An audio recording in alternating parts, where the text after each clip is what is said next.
to me, it's so curious when these bizarre, messy characteristics, they interfere with our understanding of reality.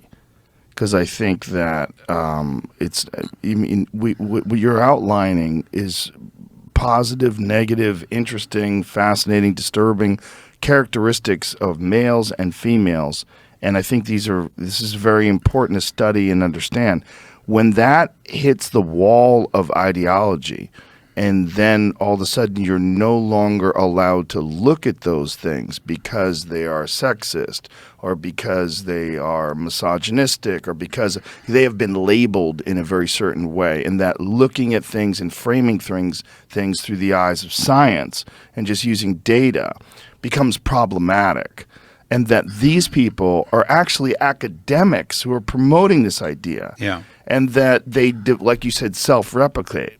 So they self-replicate, self-replicate. They have now students who are also promoting these ideas. Right. And those students go on to become professors who are promoting these same ideas. None of them are based in reality, and it's all funded.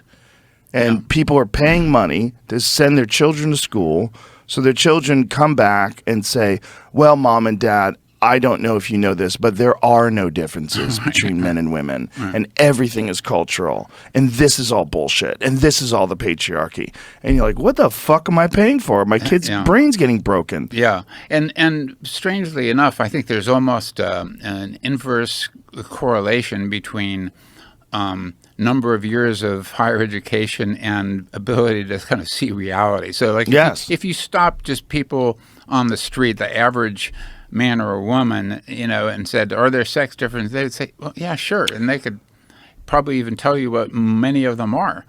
But it's like this inculcation of ideology, which has unfortunately infected universities in ways that I find appalling and have gotten worse in my lifetime. And I got into this field precisely for the reason that you allude to, because I'm interested in finding out about human nature, wherever that leads me. That what makes people tick, what motivates people, what gets people out of bed in the morning.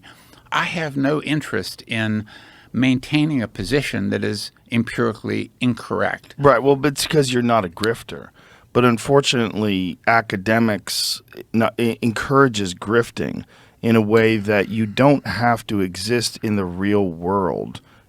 And you go from being a student in the university to eventually teaching at a university. And you will spend no time in the real world outside of that. Yeah. And then your very existence and everything that you get from validation from your peers and your students, it's all based on this grift that you have been taught and are now teaching. And that you will argue against empirical reality. You will argue against science and data because it does not support your grift, and that grift is being supported by a university. Right, but that's which is wild. Yeah,